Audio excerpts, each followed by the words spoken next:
Pues bien, comencemos hablando un poco del origen embrionario del cuello uterino. Nosotros sabemos que el cuello uterino se desarrolla a partir de dos zonas embrionarias. La mayor parte del cuello uterino deriva de los conductos de Müller, que se fusionan en su segmento distal para formar lo que conocemos con el nombre de tubérculo de Müller.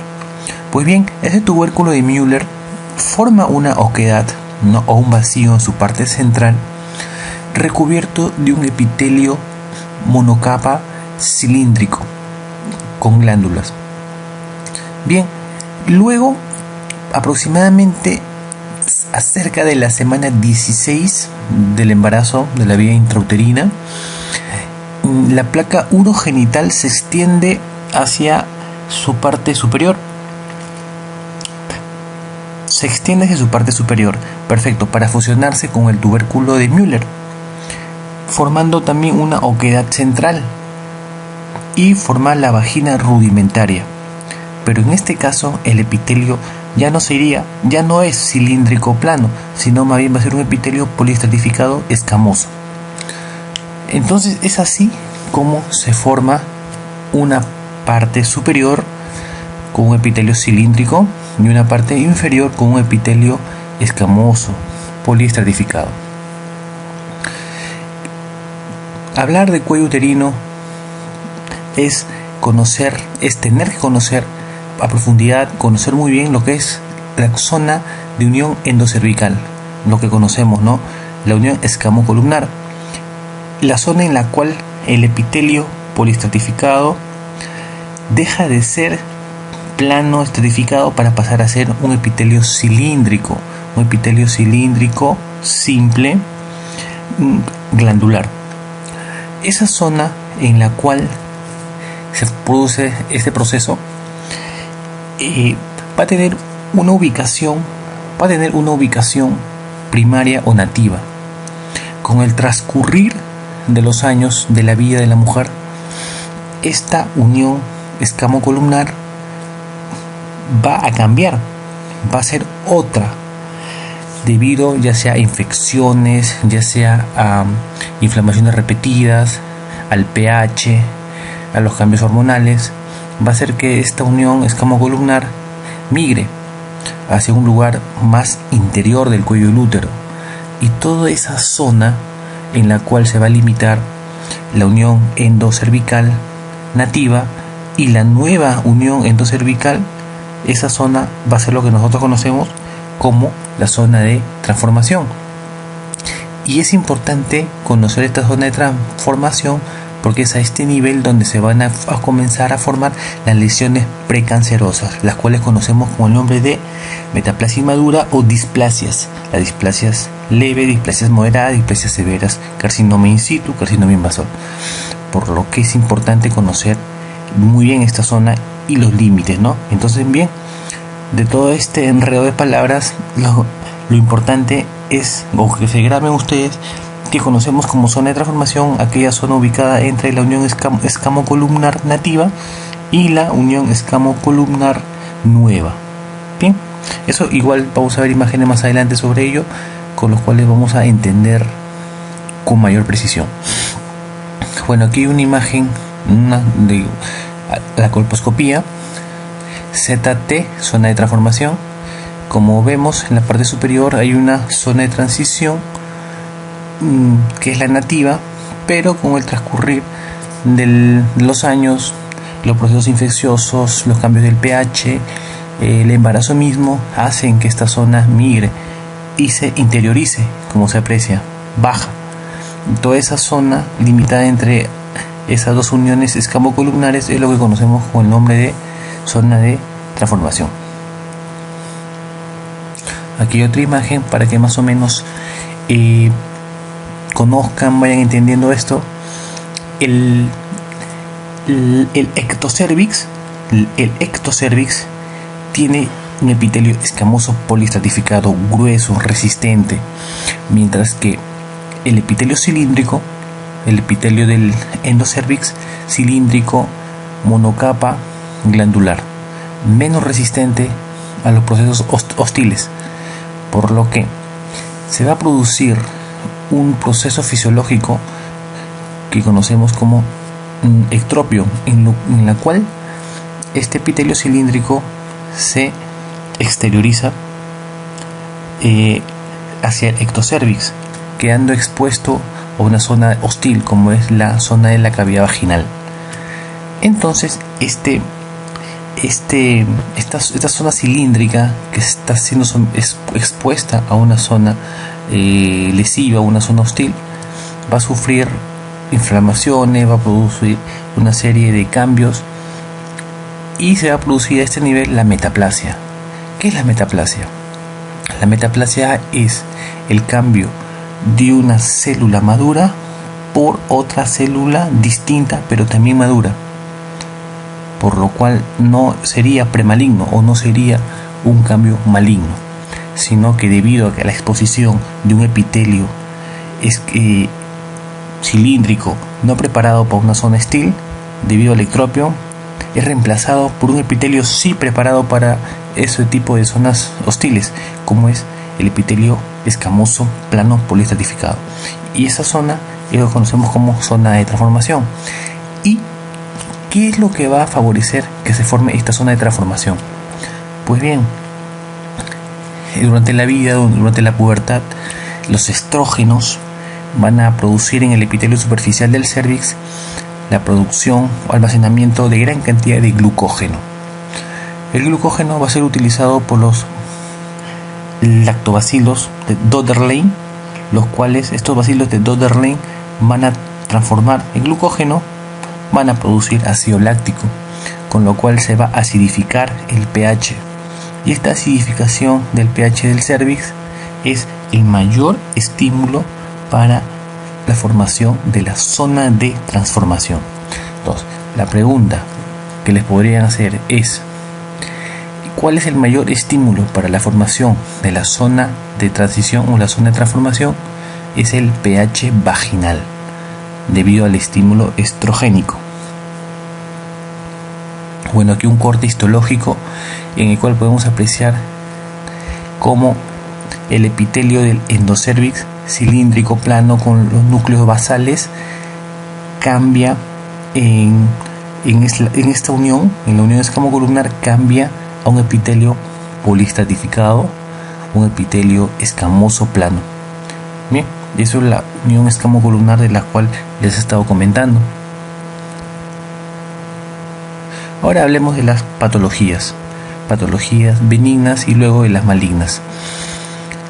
Bien, hablar de cervicitis, bueno, con su nombre lo sugiere, es la inflamación del cuello uterino, debido a una serie de procesos que se dan en la vida, ¿no?, de la mujer, en el coito, durante el parto.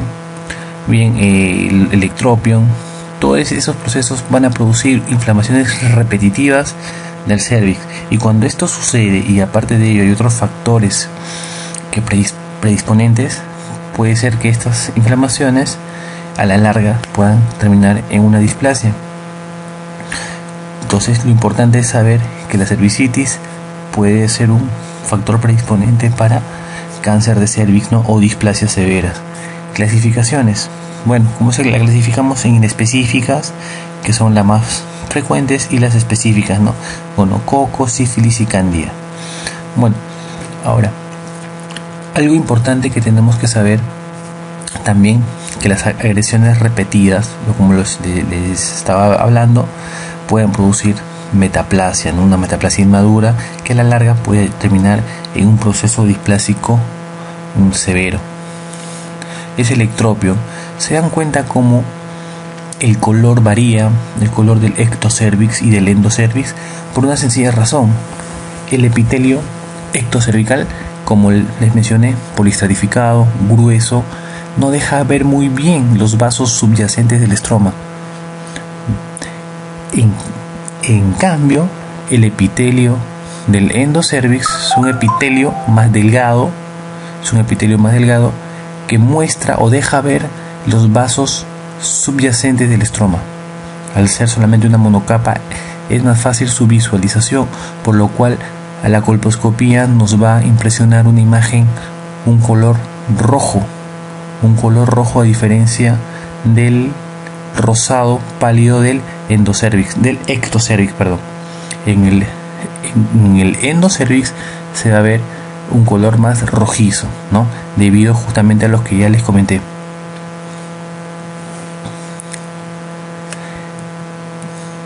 Bien, entonces, ¿qué es la metaplasia?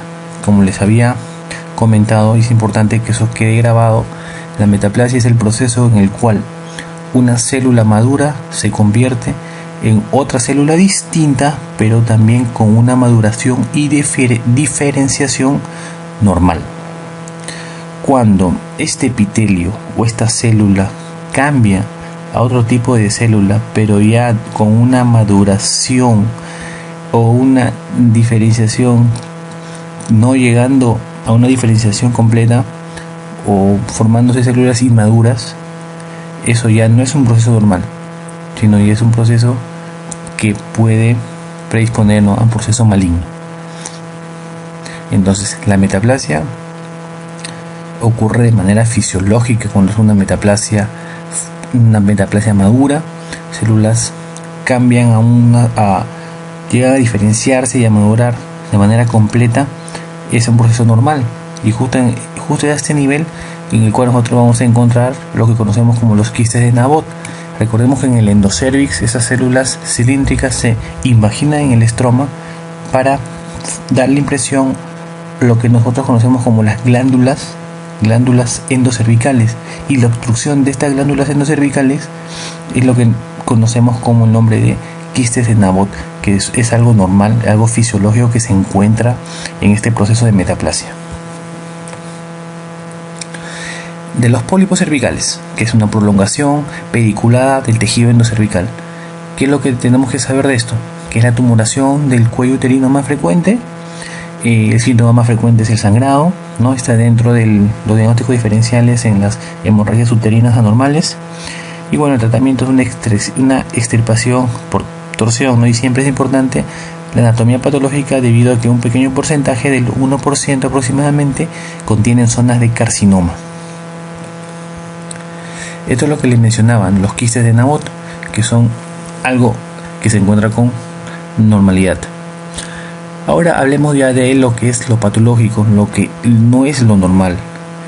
Entonces aquí llegamos a hablar de la displasia. ¿Y qué es la displasia? Es una alteración en la diferenciación, ¿no? Que no llega a ser tan intenso como un carcinoma in situ. Alteraciones en el núcleo, alteraciones en el citoplasma, alteraciones en la morfología celular, lo cual va a llevar a una predisposición a formarse un carcinoma in situ y luego un carcinoma invasor, por lo que la displasia ya no se considera como un proceso normal. ¿Y dónde es su origen? En más del 90% su origen es en la zona de transformación. Esa es su zona de origen con mayor frecuencia. Por eso que es importante conocer esta zona de transformación, como les mencioné anteriormente. Ahora, lo curioso, lo más peligroso se podría decir de esta displasia es que la manifestación clínica inicial más frecuente de esta lesión es que es asintomática, no da ningún tipo de sintomatología. Por lo que, como veremos más adelante, es importante el Papa Nicolau, ¿no? Que se haga a la mujer su chequeo preventivo.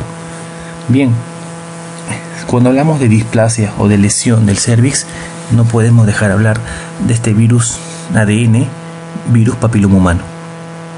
Este virus papiloma humano se ha encontrado en más del 90% de los cánceres de cuello uterino, por lo cual su relación con dicha patología es frecuente, es una relación que tenemos que tener en cuenta, ya que al momento de estudiar un proceso displásico siempre tenemos que descartar infección por virus de papiloma humano.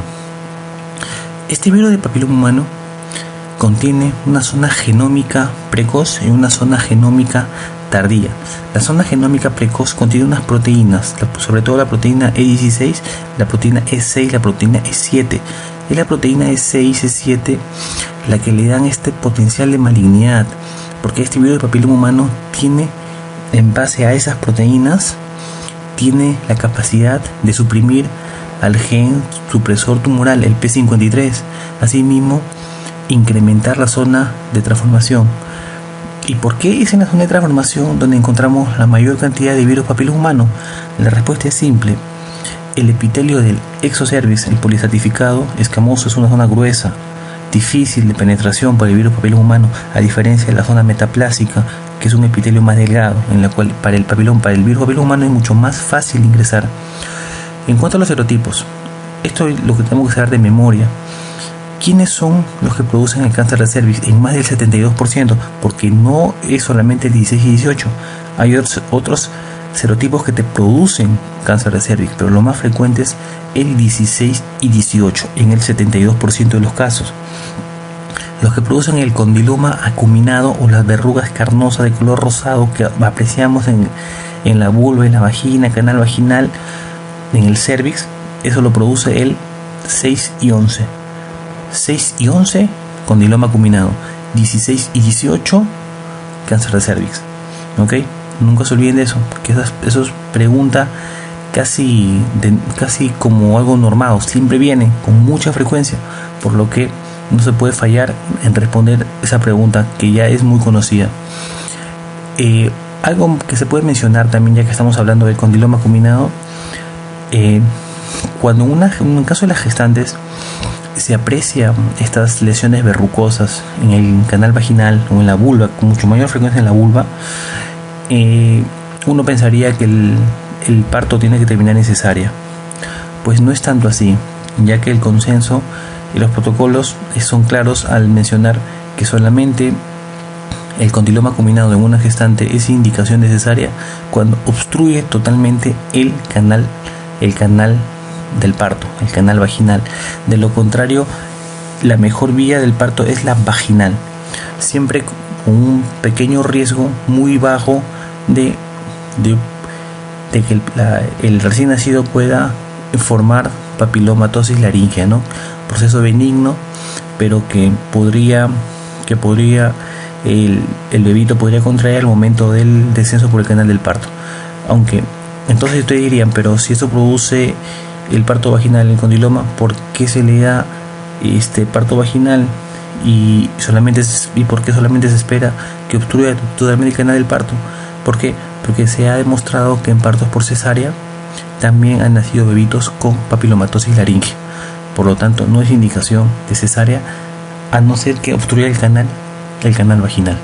Pues bien, regresando al tema de las displasias, entonces, como le mencioné, el 16 y 18 son los que producen el 72% de los cánceres de cervix. Ahora salió la vacuna contra el virus papiloma humano, la vacuna tetravalente y la bivalente. La tetravalente protege contra el 6, 11, 16 y 18, mientras que la bivalente solamente protege contra los serotipos 16 y 18.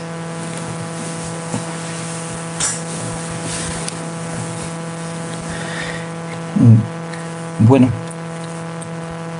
entonces es importante que ustedes memoricen esos numeritos. El virus papiloma humano. Puede ser que la paciente, al momento de contraer este virus papiloma humano, a los meses o a las décadas, pueda producirse la displasia o puede iniciar procesos displásicos. No hay un tiempo de incubación, un tiempo de latencia, un tiempo definido. Pueden ser meses como pueden ser años. Lo que sí es recordar que el cáncer de cervix, según un 95% de casos aproximadamente, son virus papiloma humano positivo. Esta es la clasificación de Richard de las displasias, ¿no? Y es una clasificación antigua, aproximadamente del año 1968 aproximadamente, en el cual se clasificaban las displasias según el grado de alteraciones nucleares y el grado de mitosis que se producirían. Cuando las anomalías nucleares eran leves, la mitosis celular afectaba el tercio basal del epitelio, se conocía como un NIC1. El NIC2, cuando las alteraciones nucleares ya eran un poco más llamativas, un poco más importantes, y la mitosis afectaba aproximadamente 2/3 basales. Ese es el NIC2. El NIC3 ya era una displasia severa o carcinoma in situ, respirando la membrana basal, con importantes alteraciones nucleares, importantes mitosis no habiendo una maduración ni diferenciación celular. Hay un esquemita, una imagen, cuales ustedes se pueden ir guiando y darse cuenta más o menos, interpretando cada uno de los procesos según su severidad, tomando en cuenta la mitosis y las filtraciones nucleares. Pregunta: carcinoma in situ, hasta que respeta la membrana basal. Carcinoma invasivo, cuando se rompe la membrana basal, como apreciamos en esta imagen en su parte inferior derecha, como la membrana basal ya no es respetada y comienza a invadir otras zonas, ¿no? Ahí está, para que lo tengan claro. Pues bien, luego sale otra clasificación, que es la vigente actualmente, que es la clasificación de Bethesda, ¿no? En el cual ya no se clasifica en ni leve, moderado ni severo, sino en lesión intraepitelial de bajo grado y lesión intraepitelial de alto grado. Bien, la lesión intraepitelial de bajo grado, ahí incluyen los NIC1 y la coilocitosis, o sea, cuando las células del cervix están infectadas por el virus papiloma humano. Esa más el NIC1 entran dentro de la categoría de lesión intraepitelial de bajo grado, mientras que la lesión intraepitelial de alto grado estaría el NIC2 y el NIC3. Bien, aparte de ello tenemos el ASCUS y el AGUS. ¿Qué era el ASCUS? Células escamosas atípicas de significado incierto, y el AGUS, glándulas atípicas de significado incierto. No llega a ser algo benigno, ni tampoco llegan a tener alteraciones que puedan llegar a que nosotros podamos suponer una malignidad con mucha certeza, por lo cual aquí quedamos como una diatriba, no una duda, si es maligno o es benigno, ¿no? Por eso su nombre lo dice, ¿no? De significado incierto. Y más adelante vamos a ver qué es lo que se hace en esos casos. Método diagnóstico: la clínica, el test de Papa Nicolau, que es el screening. Lo primero que se hace al momento de hacer el diagnóstico, como ustedes saben, consiste en la toma de muestras, ¿no? Con un hisopo o un cepillo del OSI, del orificio cervical interno, y luego del orificio cervical externo, ¿no? Y ahí se van a ver si hay anormalidad de las células, algún tipo de alteración, para luego pasar a la colposcopía, ¿no? Que es la visualización, ¿no? Con un aumento de 20 veces, ¿no? Con un microscopio, pues, el colposcopio tiene una estructura, ¿no? Similar a un microscopio, en el cual se va a visualizar el cuello con un aumento, y en el cual se va a poder ver y con un aumento a 20 veces, ¿no? Y poder visualizar bajo la ayuda de un filtro verde, con la ayuda del ácido acético y con el UOL, ¿no? Lo cual vamos a explicar más adelante, en qué consiste cada uno de ellos. Y si es que en el momento de la colposcopía se aprecian lesiones que te puede sugerir algo anormal, se toma la biopsia, ¿no? Y bueno, el cono diagnóstico y luego estudio de endocervix. Eso lo vamos a hablar más adelante.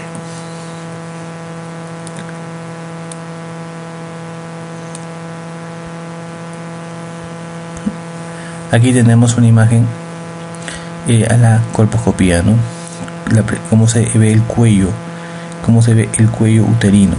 Bien, como les decía, ¿qué consiste el IVA? Inspección visual con ácido acético al 3 o 5%. Consiste en pintar la zona cervical con este ácido acético al 3 y 5%, y las zonas sugerentes, las zonas displásicas, se van a pintar de color blanco, ¿no? Lesiones aceto blanco. ¿Por qué? Porque las lesiones displásicas, ¿cuál es el fundamento del ácido acético? Que las células displásicas tienen gran contenido de proteínas, y esta aglutinación de estas proteínas nucleares me va a dar esta coloración blanquecina, ¿ya? Debido a que tienen también mayor densidad su citoplasma, por lo cual esta coloración blanquecina va a ser más frecuente en este tipo de células. La deshidratación del citoplasma las alteraciones de las citoqueratinas que se encuentran muy alteradas en los procesos displásicos, también ayuda a la coloración blanquecina, por lo que las zonas que se pinten acetoblancos van a ser zonas muy sospechosas de malignidad, zona de displasia, ¿no? Por lo que esta es una gran ayuda el ácido acético al momento del estudio del cervix. Bueno, el otro es el test de Schiller, que nosotros conocemos como con la tinción de Lugol, ¿no? Del Lugol yodado.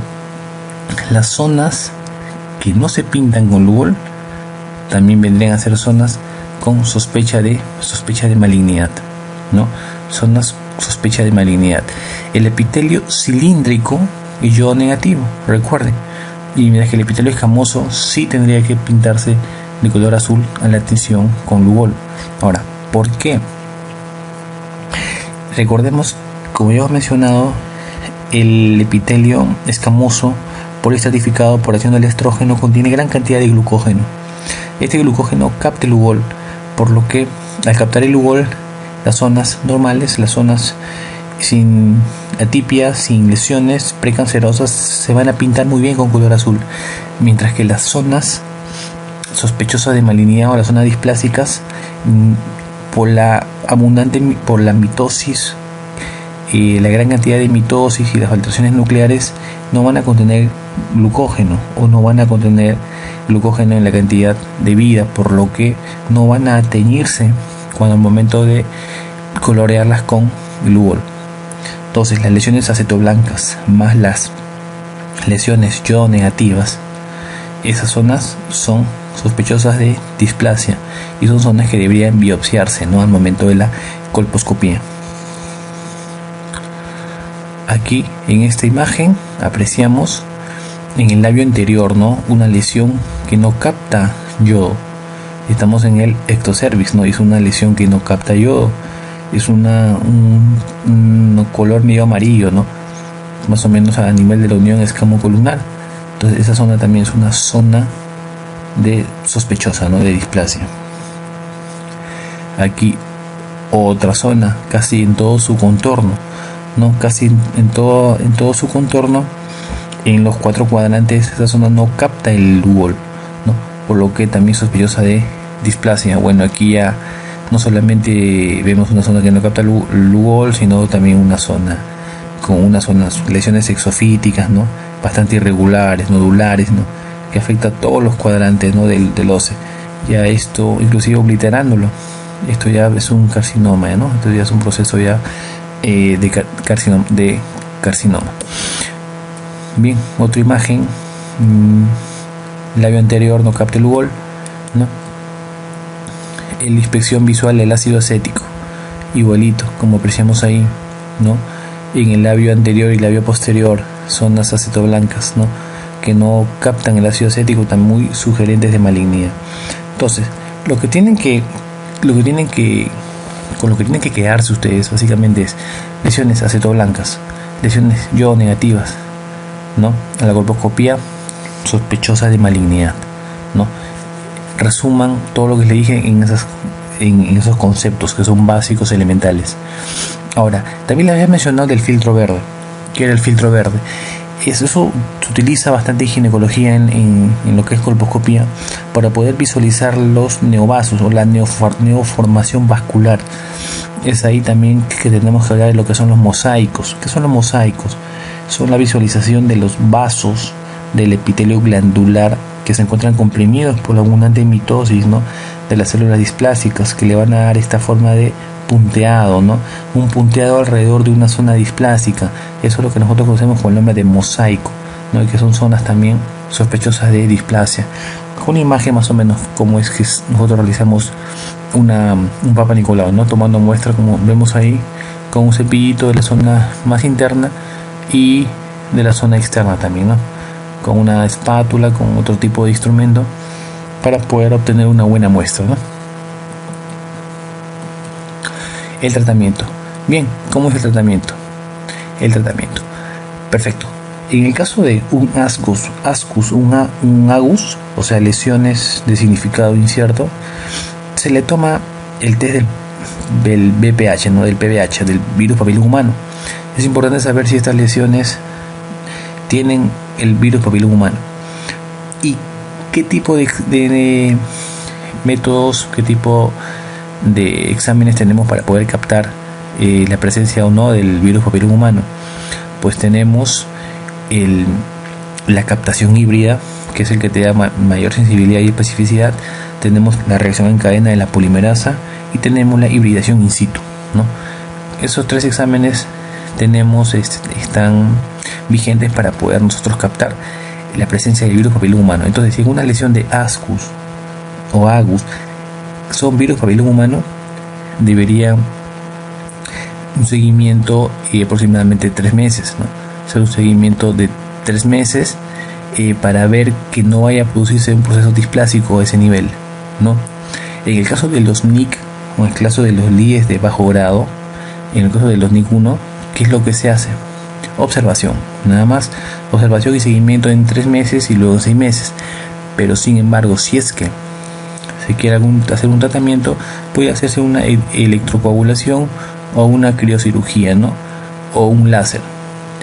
¿Y qué se hace en el caso de tener una lesión de alto grado? Ahí sí el tratamiento es la conización o el cono frío o el conolip, ¿no?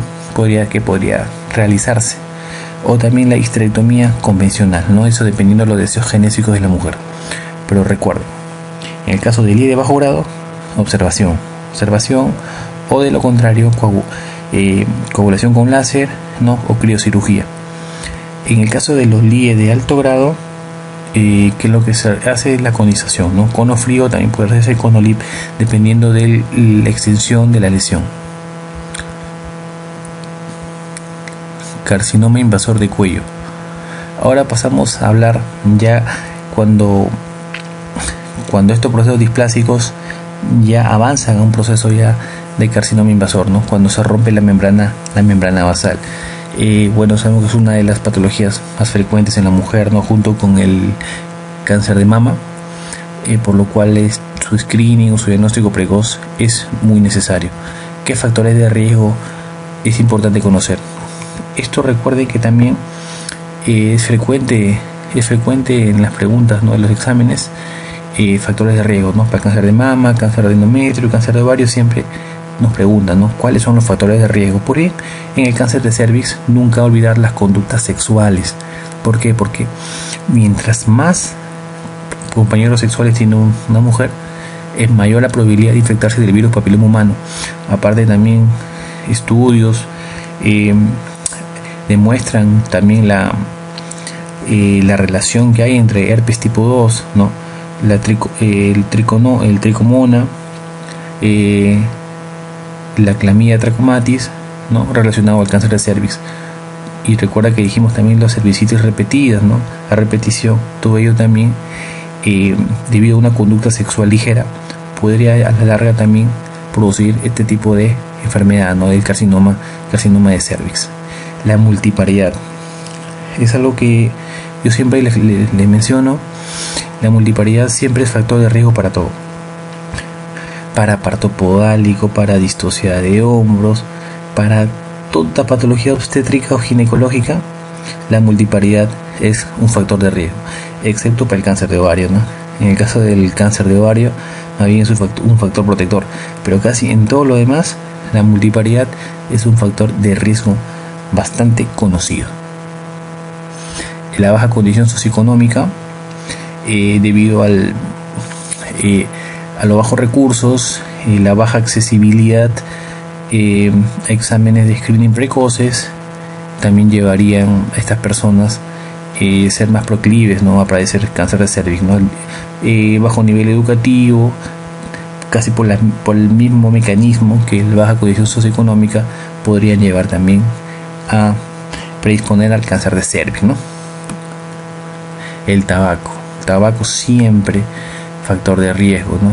Eso ni olvidar, casi para todo tipo de cáncer el tabaco es un factor de riesgo. Pero recuerden que en otras patologías son factor protector, ¿no? Por su acción antiandrogénica, pero para el cáncer de cervix es un factor predisponente. Y aquí tenemos al participante tenemos acá el elemento más conocido y más temido para el cáncer de cervix, ¿no? El virus papiloma humano, que ya lo había comentado anteriormente. Lo que les dije, ¿no? La infección por herpes tipo 2 también. Las mujeres que utilizan anticonceptivos orales por más de 5 años, se ha encontrado una gran relación entre la toma de anticonceptivos orales y la predisposición al cáncer de cervix. ¿A qué? Debido a que hay algunos mecanismos ya conocidos, como por ejemplo se ha demostrado que los anticonceptivos orales incrementan el tamaño o la extensión de la zona de transformación, por lo tanto mayor cantidad de zona para producir lesiones displásicas. Y bueno, y otros factores de riesgo que todavía no son, que no se han evidenciado, por lo menos no hay una evidencia clara de que puedan producir el cáncer de cervix, pero que es bueno tener en cuenta, ¿no? El grupo sanguíneo A, se dice, el alcohol, la administración de dietilvestrol, ¿no?, en gestantes con feto femenino, en fin, esos son todos los factores de riesgo conocidos hasta el momento. Ya, la pregunta podría hacerles también, ¿cuál es el tipo de cáncer de cervix, ¿no?, más frecuente, ¿no? De todos los tipos de cáncer de cervix, ¿cuál es el más frecuente? No lo duden, es el escamoso, ¿no? El epidermoide de células escamosas.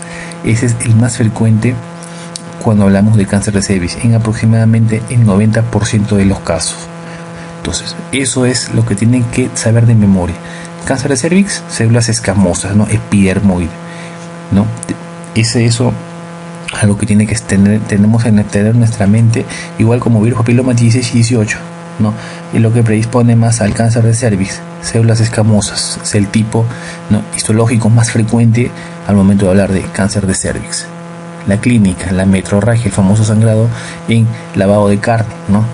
Y cuando ya llega a estadios avanzados con un olor pestilente, ¿no? Cuando se extiende, ¿no?, hay de extensión local, la vagina, recto, a vejiga, puede cursar también con disuria, hematuria, rectorragia, estreñimiento, fístulas, ¿no?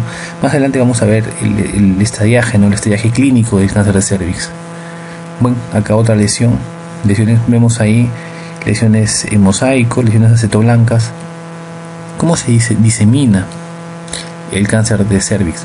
Lo más frecuente, la invasión por continuidad, agarra rápidamente la vagina, ¿no?, los fondos del saco vaginal, los parametrios, y cuando agarra los especios parametrales es lo que conocemos con el nombre de pelvis congelada. El estadiaje clínico es importante conocer porque es el mayor factor pronóstico, ¿no?, al momento de tratar el cáncer de cervix. El estadio 0, carcinoma in situ, respeta membrana basal. El estadio 1, microscópico, una lesión confinada al cuello. 1A microscópico, 1B ya es macroscópico. El 1A a la vez se divide en 1A1 y 1A2. 1A1, evidencia microscópica, invasión del estroma, o sea, en vertical hasta 3 milímetros y en horizontal hasta 7 milímetros. El 1A2 en vertical hasta 5 milímetros, en horizontal hasta 7 milímetros. En el 1A1, entonces, no olvidar, la invasión en profundidad es hasta 3 milímetros y su extensión hasta 5 milímetros. Mientras en el 1A2, la lesión estromal es hasta 5 milímetros y la lesión horizontal de 5 a 7 milímetros. En el 1A1, el tratamiento de lesión es el cono, ¿no? Es el cono con bordes libres. Es el tratamiento del gol estándar. O también podría realizarse una histerectomía convencional extrafacial. Mientras que ya en el 1A2 ya la conducta terapéutica cambia, ¿no?, como lo vamos a hablar más adelante. Pero en el 1A1 la conización va muy bien, ¿no?, con una eficacia resolutiva muy alta. Entonces aquí ya lo entendemos mejor. El 1A1, ¿no?, vemos ahí en la imagen cómo profundiza, pero no pasando los 3 milímetros, mientras que su extensión no pasa de los 7 milímetros, mientras que en el 1A2 profundiza hasta 5 milímetros y la extensión pasa a los 7 milímetros.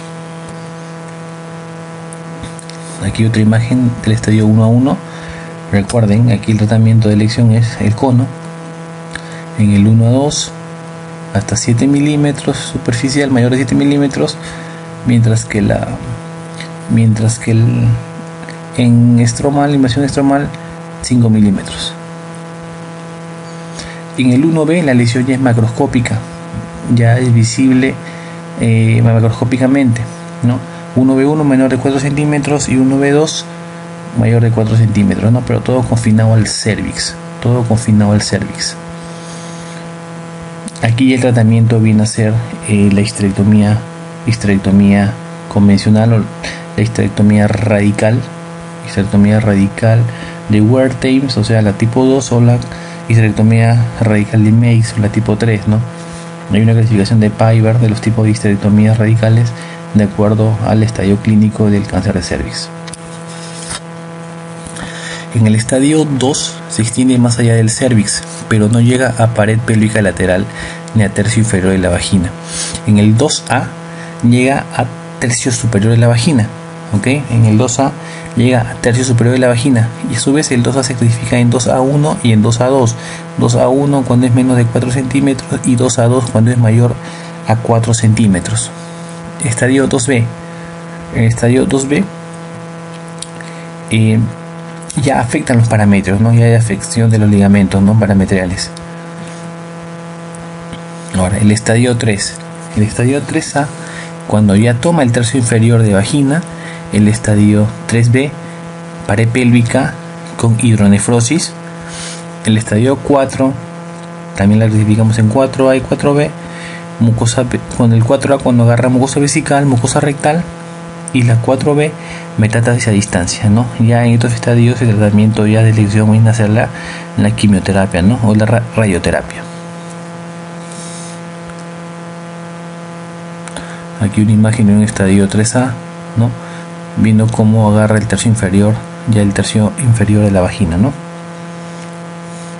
En el estadio 3B se va hacia los riñones, produciendo una hidronefrosis o riñón no funcional. 4A, compromiso de órganos adyacentes. 4B ya, compromiso a distancia. ¿Cuáles son los factores de mal pronóstico? El tamaño tumoral mayor de 4 centímetros, la profundidad de la invasión tumoral, invasión linfática o vascular, la existencia de adenopatías, y el factor pronóstico más importante, estadio clínico, ¿no? Estadio clínico. Tratamiento. Como dijimos, en el estadio 1A1 es el cono. En el 1A2, en el 2B1 y en el 2B2 podemos hablar de histerectomías radicales, ¿no? Histerectomías radicales más radioterapia, o simplemente radioterapia con o sin braquiterapia. Son de elección, ¿no? Recuerde que en el cáncer de cervix hasta el estadio 2A, hasta el estadio 2A1, el tratamiento quirúrgico es curativo. Hasta el 2A1, vale decir, cuando toma tercio superior de vagina con un tamaño menor a 4 centímetros. Ya, pasado ello, ya el tratamiento es la quimioterapia, ¿no? Ya no, el tratamiento quirúrgico ya no es la solución, ¿no? Y viene la quimioterapia, ¿no? El cual está reservado casi exclusivamente para estadios 3 y 4, ¿no? Para disminuir las metástasis a distancia. Ahora comencemos con las preguntas. Bien, ahora toda la teoría vamos acá a plasmarlo acá para poder responder con bastante exactitud, sin equivocarnos, y contestar las preguntas, ¿no? Con bastante seguridad. Aquí la primera pregunta: ¿cuál de las siguientes afirmaciones sobre el carcinoma de cervix es falsa? ¿Qué nos propone la alternativa 1? La multiparidad es un factor de riesgo, lo dijimos. La multiparidad es casi un factor de riesgo para todo, ¿no? Menos para el cáncer de ovario, eso tenerlo en cuenta. 2. ¿Produce metrorragias en agua de lavar carne? Claro que sí, ¿no? Lo dijimos, en agua de lavar carne, metrorragias, perfecto, es una opción válida. La 3 nos dice: el tipo escamoso suele desarrollarse a partir del epitelio cilíndrico del endocervix. Sabemos que el epitelio escamoso plano se encuentra en la zona ectocervical, ¿no? Entonces, esa alternativa no es válida. ¿Qué nos dice la alternativa 4? El de tipo escamoso es el más frecuente, dijimos, ¿no? El escamoso es el más frecuente. Eso tenemos que tenerlo en cuenta, así como saber que el 16 y 18 son los que producen con mayor frecuencia el cáncer de cervix, en un 72%. 5. La vía de propagación más frecuente es por contigüidad. Acuérdese, toma rápidamente fondo de saco vaginal. Entonces, la alternativa 3 definitivamente es la alternativa falsa. Otra pregunta. Dice, si el informe de un PAP de cervix señala que la muestra es inadecuada, se debe proceder a... Muy bien, eso no lo mencionamos, pero aquí lo vamos a aclarar. Cuando una prueba de Papa Nicolau nos señala que la muestra ha sido tomada de manera inadecuada, lo que se debe hacer es repetir la toma de muestra, ¿no? Se repite la toma de muestra. Ese es el siguiente paso a seguir, ¿no? Recuerden que había mencionado que si el Papa Nicolau nos informa de una alteración celular, lo siguiente a seguir es la colposcopía, ¿no? Con filtro verde o con T de Schiller o el IVA, seguido de la biopsia, ¿no? Y luego de ello viene lo que es el cono, tanto terapéutico como el cono diagnóstico, que puede ser en cono LIP o puede ser cono frío, ¿no? O sea, con bisturí. Pero en el caso del Papa Nicolau, se debe repetir la toma de la muestra. Acá dice, la alternativa 1, biopsia cervical, ni hablar, porque eso sabemos que antes de ello tenemos que hacer la colposcopía. Cono frío, ni hablar, primero colposcopía. Inspección visual con ácido acético y biopsia dirigida. Esta podría quizás hacernos dudar, ¿no? La 5 nos dice toma de muestra bajo colposcopía. También podría ser, ¿no? Pero en los protocolos está indicado que después de un PAP inadecuado lo que se debe hacer es repetir la muestra. En caso de que cuando decimos que una colposcopía ha sido exitosa, cuando logramos ver la unión escamocolumnar nueva, o sea, la que está más en el interior del cervix. Cuando logramos visualizar ello, decimos que la colposcopía es exitosa. De lo contrario, si es que a la colposcopía no se logra visualizar la unión escamocolumnar nueva, se debe hacer el legrado endocervical. Perfecto. ¿Cómo es en el caso de las gestantes? En el caso de las gestantes hay una particularidad por la hipervascularización cervical. Al momento de nosotros hacer un tipo de intervención, como por ejemplo un conolip, hay un gran riesgo de sangrado. La pregunta podría plantearse de esta manera: en el caso de una paciente ser necesario un cono diagnóstico, ¿no? Ya sea un LIP o un cono frío, ¿en qué semanas sería lo ideal? Pues bien, la bibliografía nos indica que entre las 14 y 20 semanas son las semanas ideales para realizar un conolip, ¿no? Un cono diagnóstico o terapéutico. Pero con mayor seguridad en la semana 16 se debería realizar. Es lo que la bibliografía nos dice, ¿no? En el primer trimestre no se debería realizar porque se ha comprobado que hay mayor riesgo de pérdidas. Y mientras más avanza la gestación al tercer trimestre, mayor riesgo de sangrado. Por eso que entre las 14 y 20 semanas es el mejor momento para tomar una muestra de cono, un conolip o un cono frío, ¿no? Bueno, aquí ya ni hablar. ¿Cuáles son los siguientes serotipos de papilomavirus que tienen capacidad oncogénica? 16 y 18 en el 72% de los casos, lo dijimos. 6 y 11 condiloma acuminado. Perfecto. Algo más que podemos hablar acerca de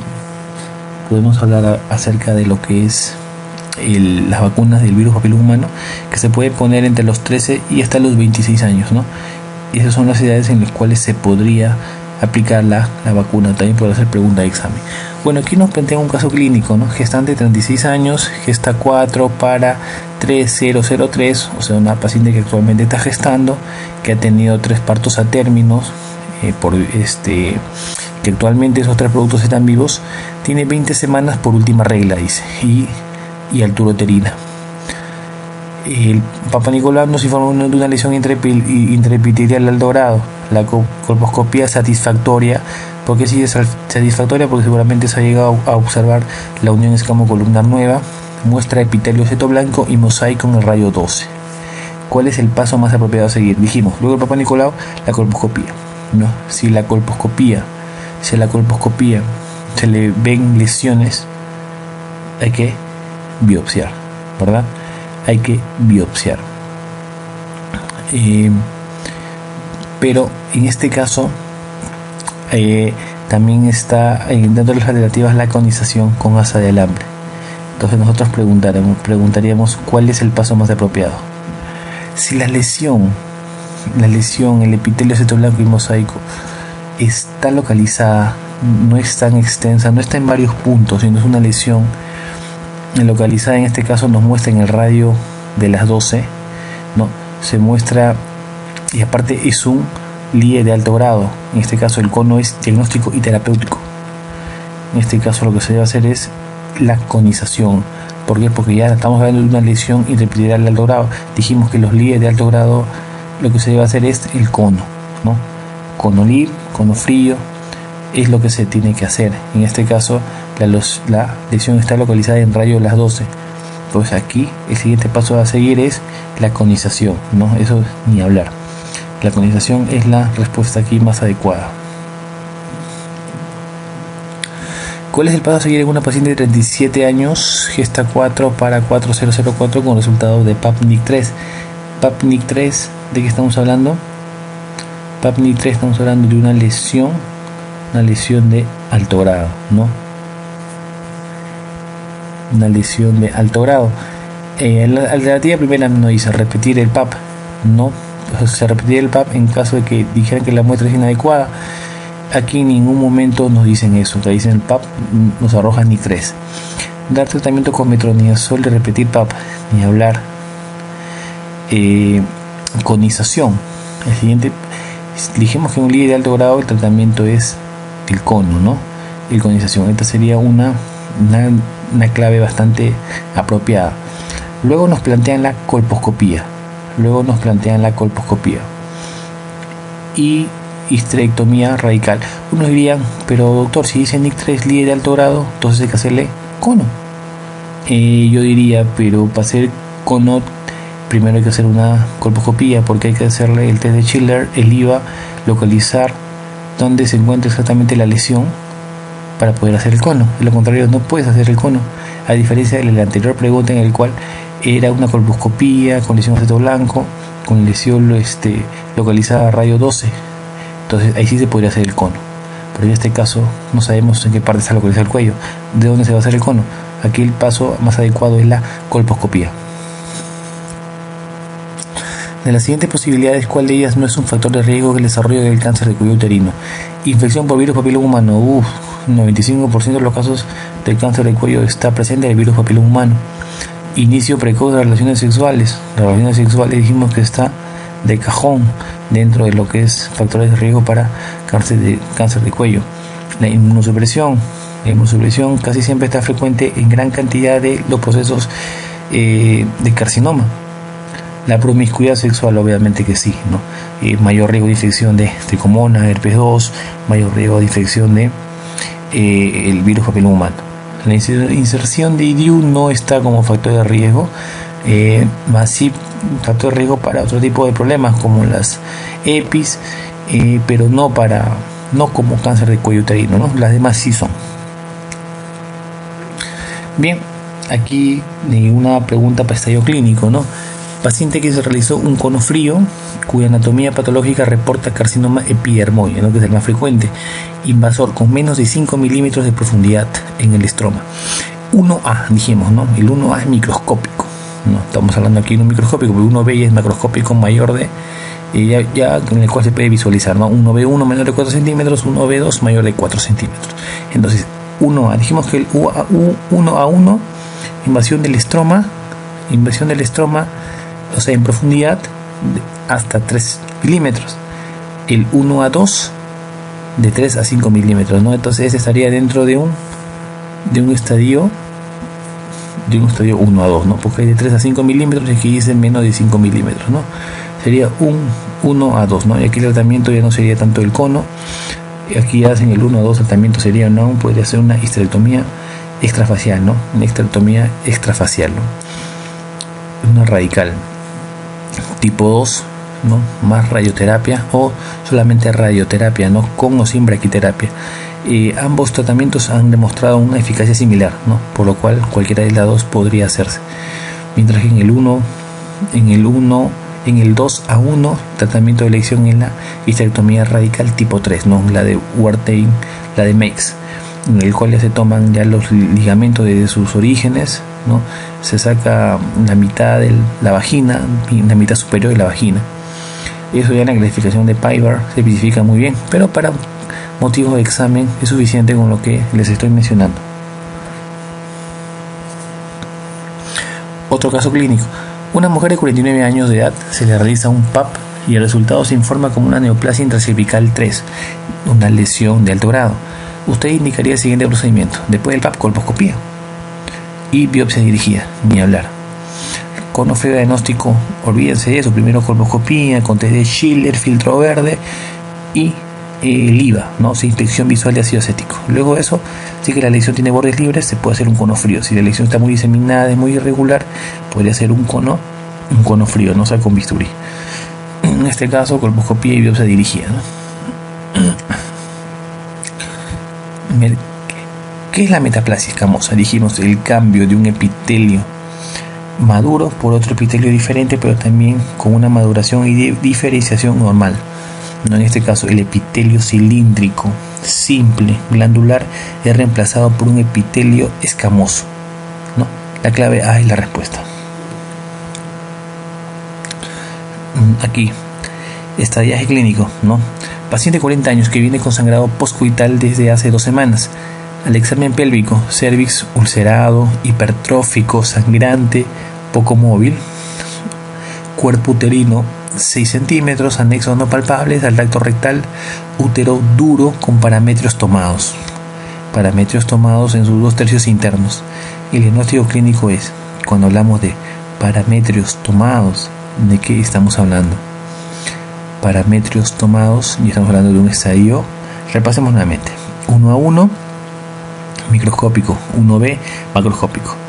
Estadio 1A1 en profundidad hasta 3 milímetros y en horizontal, o sea en extensión superficial, de 5 a 7 milímetros. 1A2 en profundidad de 3 a 5 milímetros, mientras que en horizontal la extensión es hasta mayor de 7 milímetros, ¿no? Ahora, en el estadio 2B,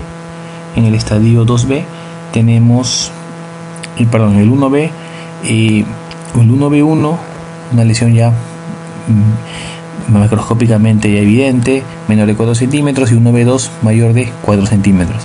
En el estadio 2, en cáncer de cervix estadio 2, ya vemos que en el 2A se toman los parámetros, ¿no? Mientras que en el 2A toma de tercio superior de vagina, ¿no? Tercio superior de vagina, y en el 2B ya toma de parámetros, ¿no? Entonces aquí nos informan que al tacto rectal se encuentran los parámetros tomados. Entonces aquí ya estamos hablando de un cáncer de cervix estadio 2B.